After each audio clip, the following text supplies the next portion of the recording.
हम लोगों को संभालना मुश्किल ही नहीं नामुमकिन है, क्योंकि सर हम हर कहीं टकरा जाते हैं और कोई हमसे आके टकरा जाता है। तो मैं उनसे पूछता हूँ कि आप ब्लाइंड हो कि मैं ब्लाइंड हूँ। आपको अगर इसको कहना है कपिल को जी कि कपिल बाएं ओर से ठोको तो क्या बोलेंगे आप जब वहाँ बैठे होते तो आपके भी हाथ पैर हिलते होंगे बहुत ज्यादा।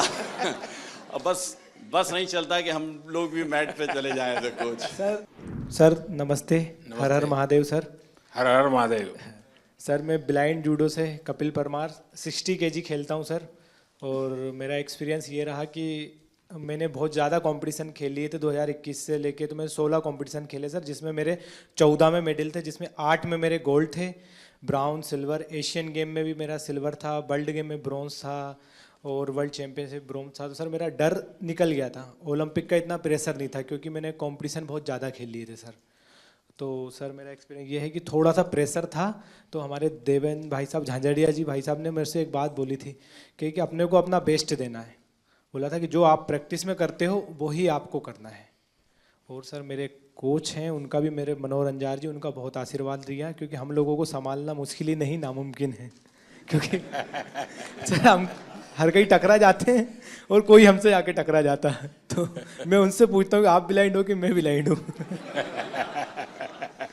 सर बहुत बार ऐसा होता है, तो बस सर के हाथ पकड़ के चलते, हाथ पकड़ के आते हैं, और थोड़ा बहुत जो दिखता है उसमें अपना काम कर लेते हैं सर। और सर आपका बहुत आशीर्वाद रहा। अच्छा कपिल, उस दिन तुमने मुझे बताया कि स्टेडियम में से कपिल कपिल कपिल इतनी आवाज आ रही थी। जी सर। तो मैं मेरे कोच की सूचनाएं सुन नहीं पा रहा था। वो मैं एक्चुअली एक्सपीरियंस करना चाहता हूँ, कैसे आपके कोच कहाँ है सर? हाँ जरा बताइए क्या मुश्किल होता है। सबसे अहम बात है ब्लाइंड जूडो में कि जो इंस्ट्रक्शन हम लोग बाहर से देते हैं, जो इनको सिखाया जाता है, उसमें हम लोग एक कोडिंग करते हैं कि जब हम जाएंगे तो ये बोलेंगे तो तुम्हें ये करना है, क्योंकि वहाँ दिखता तो है नहीं कुछ। हाँ। तो उस दिन हमारे 2 मैट एरिया थे। एक मैट पे हमारी बाउट चल रही थी फाइट, और दूसरे पे जो है वो फ्रांस की फाइट चल रही थी। और फ्रांस की फाइट में इतना शोर हो रहा था, करीब 15 से 18 हज़ार दर्शक वहाँ थे। तो जिसकी वजह से जब ये सेमीफाइनल खेलने गए तो जो मैं बोल रहा था वो ये नहीं समझ पा रहे थे। और डेफिनेटली क्योंकि सेमीफाइनल का एक प्रेशर था, और जो खिलाड़ी था ईरान का, उससे पहले ये फाइनल में एशियाई खेलों में हारे थे, तो यकीनन उसका भी प्रेशर होगा।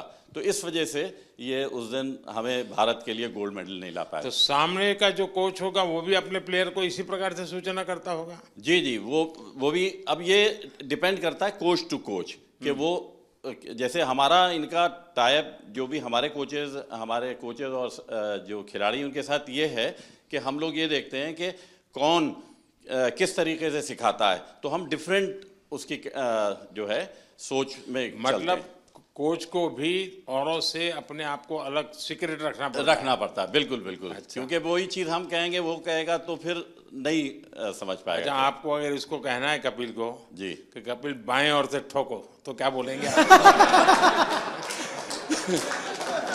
हमारा कहना ये होता है सर। ऐसा ही होता है ना सर। हम बोलते कि हम मार दे, तो मैं सर अटैक तो करता हूँ, कभी खाली चला जाता तो वापस खड़ा हो जाता। लेकिन टेक्निक का नाम बताते हैं, जो पोजीशन आगे पीछे पाँव की दिखती है तो वो टेक्निक का नाम जो इनको सिखाया होता है वो बताते हैं, तो फिर ये वो अप्लाई करते हैं। क्योंकि कहाँ पर ऑफ बैलेंसिंग हो रही है, आगे हो रही है, पीछे हो रही है, तो वो टेक्निक बताते हैं। तो आप सामने वाले की पोजीशन भी बताते होंगे। जी बिल्कुल। उसके जो मूवमेंट होते हैं, जैसे उसने आगे किया, वेट उसका आगे जा रहा है तो हम आगे वाली टेक्निक उसको मार सकते हैं। ऐसे ही अगर उसने पीछे वेट किया या पीछे मूव कर रहा है तो पीछे वाली टेक्निक बताते हैं, और जिससे कि हम उसके पॉइंट लेते हैं। आप जब वहाँ बैठे होते तो आपके भी हाथ पैर हिलते होंगे। बहुत ज्यादा।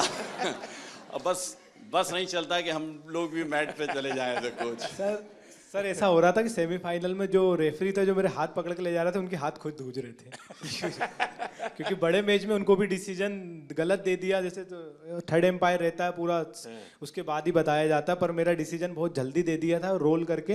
वो मेरी भी गलती रही कुछ, सेमीफाइनल में मैं दब गया। पर नेक्स्ट टाइम मैं सर आपसे वादा करता हूँ 2028 में। बहुत अच्छा कर रहे हो, बहुत अच्छा कर रहे हो, बहुत बधाई हो। Thank you sir, thank you so much. For exclusive and insightful videos, subscribe to our new channel ABP Live Premium.